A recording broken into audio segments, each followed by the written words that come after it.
That cliffhanger sucks. That cliffhanger really, really sucks. Ass. It sucks major ass. Like, that ending. So, what's with these cliffhangers now? You give me that Taizai cliffhanger, now you give me this cliffhanger. No, I don't approve, Yowamushi Pedal. I don't approve of this cliffhanger. Naruto falls. And that, once again, left fucking field. Like, I got hit by a baseball to the side of the face. Like, whoa. I did not see Naruto falling. Let alone this early. I'm like, whoa. Like, I expected at the very least Naruto, Imaizumi, and Onoda to make it to the final stretch, like the final couple meters, until they both collapse, or some of them collapse. But no! Naruto sacrifices himself in this episode, and I'm like, what? So now they're down another member. And I'm thinking to myself, like, this is some shit. Like, oh my god. So, their sprinter is gone. Straight up, they're out of sprinters. They are. Imaizumi's pretty much a climber. Maki's a climber. Onoda's a climber. So, there's no more sprinters. And I'm like, oh shit. So, and then you still gotta factor in Mito Tsuji into this. So, I'm like, oh no.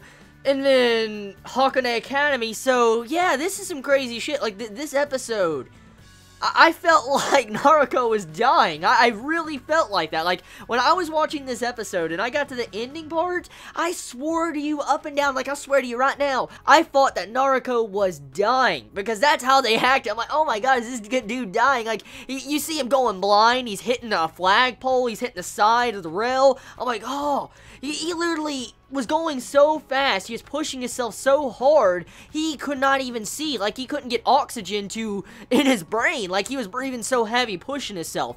And, I mean, he was pushing himself so hard to where he had to ask his teammates, like, okay, when do I have to turn, left or right? When do I have to do this? And when he stuck out his hand and he was talking to Onoda in this episode, and he's like, Onoda, I can do this, I'm stubborn, stuff like that, and you see how he's talking in the opposite direction of Onoda, I'm like, oh, it's over, he is done. Like, when he lost his eyesight, I'm like, yep, that's done. And I like how realistic this episode was. Like, if you're gonna push yourself like that, you're gonna collapse. And that's exactly what happened. He collapsed onto the side of the road. So, oh my. Like, I'm so happy Yowamushi Pedal is realistic. It is so realistic when it comes to that, because if this would have been, like, you know, let's say some other forms of series, usually he would have kept pushing himself, he would have felt right behind, you know, Onoda and all them, and he would have kept, you know, riding his bike, and he would have been fine. I'm so glad this series actually keeps the realism, and freaking Naruto collapsed out of the race. So, episode, man. The character development for Naruto. That's what this episode is. Just straight up character development and getting to see the beast badass Naruto. The red bean, red bullet. That's what we're going to call him. So, he is epic. Naruto's not one of my favorite characters, I want to be honest.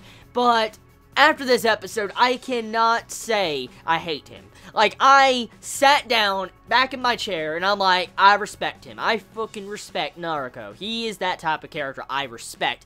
After this episode, there is no way in hell I will say I ever hate his character. That I have so much respect for Naruto after this. And his overall motivation and how he kept pushing himself, that is epic. So, episode Yowamushi Pedal, man. The characterization, the character development, getting to see how he forced himself to sprint climb and finding out more about how he learned to climb. Wow. Wow. This is why I love Yowamushi Pedal. It's straight up the real reason why I love Yowamushi Pedal, why probably the majority of us love this series. It's realistic. It is. I wouldn't be surprised to see Sohoku fall out. I mean, if it does, oh man. I know for a fact this series is not done. The manga isn't done, so it's still ongoing, so it might be possible Onoda, Naruto, Maizumi, and Maki all lose this. Like, Sohoku loses this race. It's quite possible. That would be kind of fucked up if it does, but I mean, I could see something like that happening. After, you know, Kinjo falling unexpectedly, I'm like, whoa, and then now Naruto, I'm going to take a pop shot and say Maki's next. If there's anyone else falling on the team, it's Maki. Maki will definitely fall next. So, yeah, that's this chapter. So, you all have a wonderful day or not wherever you live. I want to get started on that Taizai review. So, be safe. Chibi.